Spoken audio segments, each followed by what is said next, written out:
수술을 한다고 해서 금방 증상의 호전을 기대할 수는 없습니다. 최소 6개월 정도 걸리거든요.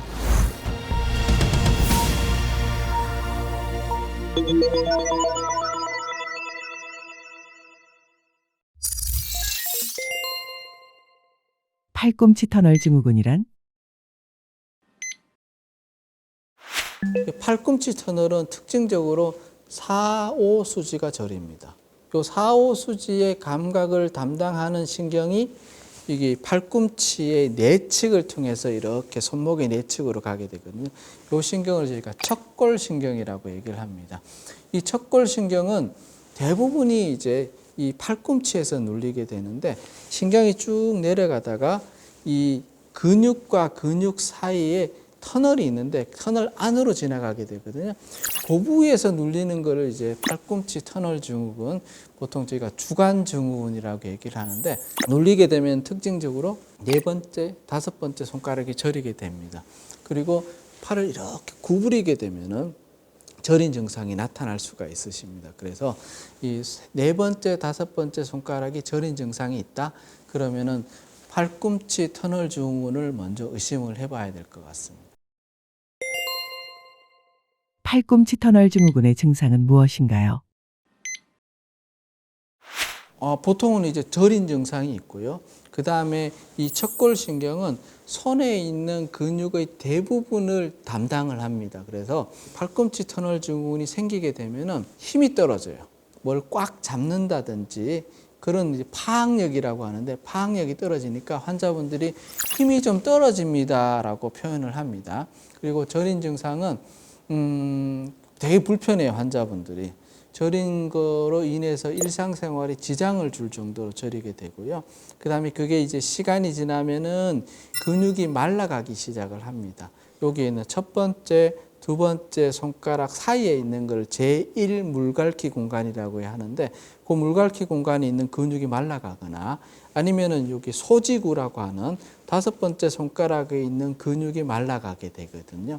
근육이 말라가게 되면은 어떤 물건을 잡을 때는 이런 특징, 보통 이렇게 잡으면은 이렇게 잡잖아요. 두 번째는 이쪽에 이제 근육의 힘이 빠지게 되면은 이렇게 잡게 됩니다.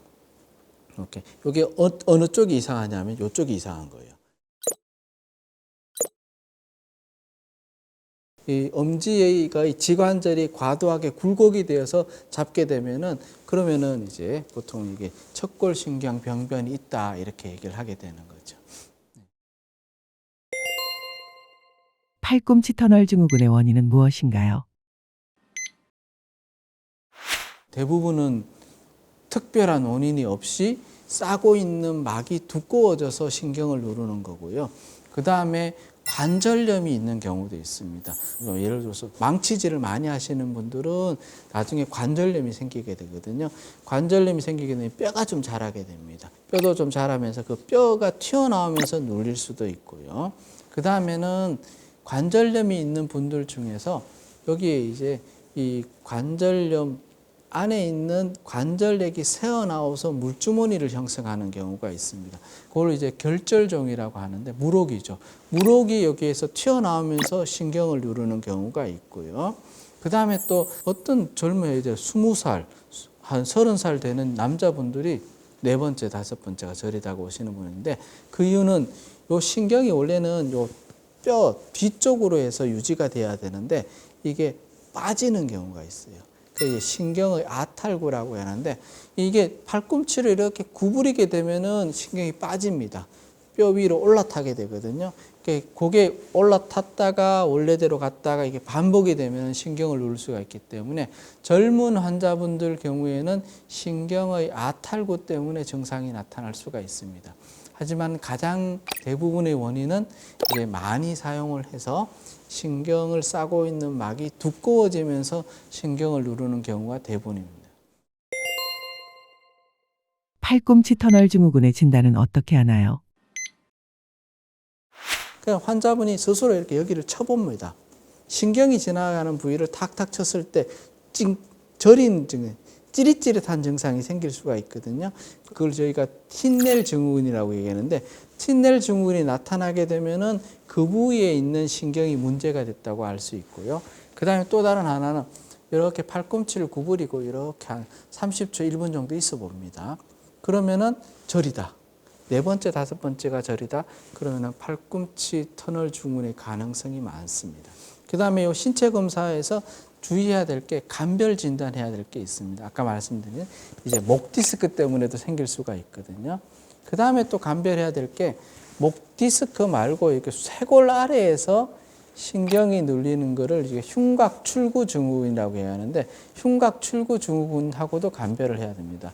흉곽 출구 증후군이 있으면은 대부분 네 번째, 다섯 번째가 절일 수가 있기 때문에 목 디스크, 흉곽 출구 증후군을 간별을 해야 될 것 같습니다. 그래서 간별하기 위해서는 이 목 디스크는 사실 이렇게 팔을 이렇게 해서 이렇게 하고 있으면은 목 디스크가 있는 분들은 약간 편해져요. 근데 흉곽 출구 증후군이 있는 분들은 이렇게 하면은 증상이 악화됩니다. 요것도 아니다. 이거랑 전혀 관계없다. 그러면서 절이다. 그러면은 팔꿈치 터널 증후군을 생각해 볼 수가 있고요. 그래서 어느 부위에서 신경이 눌리는지를 확인하기 위해서 대부분은 근전도 검사를 하고요. 그 다음에 초음파나 이런 검사를 해서 어떤 종양이나 다른 특정한 원인에 의해서 생기지는 않은지를 간별을 할 수가 있겠습니다. 팔꿈치 터널 증후군 어떤 치료를 받나요? 근전도를 하게 되면은 대부분 확인을 할 수가 있고요. 그래서 진단이 됐다. 그러면은 이제 치료는 처음부터 수술적인 치료를 하지는 않습니다. 물론 종양이 있다든지 이런 경우는 바로 수술을 해야 되겠지만은 그러지 않는 경우는 보통은 이제 보존적인 치료를 시작을 합니다. 그래서 팔꿈치 터널 증후군은 보통은 이제 자세 교정. 되도록이면 구부리지 않는 동작을 하게 되고 밤에는 이제 구부리지 못하도록 하는 보조기를 착용을 하고요. 그다음에 약 드시고 그다음에 조금 덜 쓰셔야 되겠죠. 그죠? 그런 보존적인 치료를 하고 호전이 없다. 그러면 주사 치료를 할 수도 있는데 하지만은 조금 그런 치료를 했는데도 별로 효과가 없다. 그러면 바로 수술하는 것이 낫습니다. 왜 그러냐면은 이 터널 증후군, 팔꿈치 터널 증후군은 이게 한번 시작이 되면은 조금씩 진행을 하게 되거든요. 그래서 보존적인 치료를 한 6주 정도 해봤는데도 효과가 없는 경우에는 수술적인 치료를 하는 것을 권장을 합니다. 팔꿈치 터널 증후군 수술 방법은 무엇인가요? 수술적인 치료는 여기에 있는 신경, 눌리는 부위를 이렇게 열어주는 치료를 하게 되는데 열어줬을 때 수술장에서 이렇게 구부렸는데 신경이 빠지는 경우가 있거든요. 그러면 이제 앞쪽으로 옮겨주는 치료를 동시에 하는 경우가 있습니다. 수술적인 치료를 하는 거는 보통 한 1시간 정도 수술 시간이 소요가 되고요. 그래서 수술을 하면은 대부분의 환자분들이 증상이 금방 좋아질 걸로 생각을 합니다. 하지만 그러지 않아요. 왜냐하면 여기서부터 손상된 신경이 이렇게 자라서 내려오는 경우가 한 최소 6개월 정도 걸리거든요. 그래서 수술을 한다고 해서 금방 증상의 호전을 기대할 수는 없습니다. 그래서 환자분한테는 1년 정도 걸릴 겁니다. 그리고 이 수술은 계속 나빠질 수가 있기 때문에 수술을 해놔야만 그나마 회복을 기대할 수 있다 이렇게 설명을 하고요. 악화를 방지하는 수술이다 이렇게 설명하고 수술을 시행을 합니다. 물론 빨리 좋아지시는 분은 빨리 좋아질 수가 있지만은요. 대부분은 최소 6개월 정도는 시간이 걸린다 이렇게 보시면 되시겠습니다.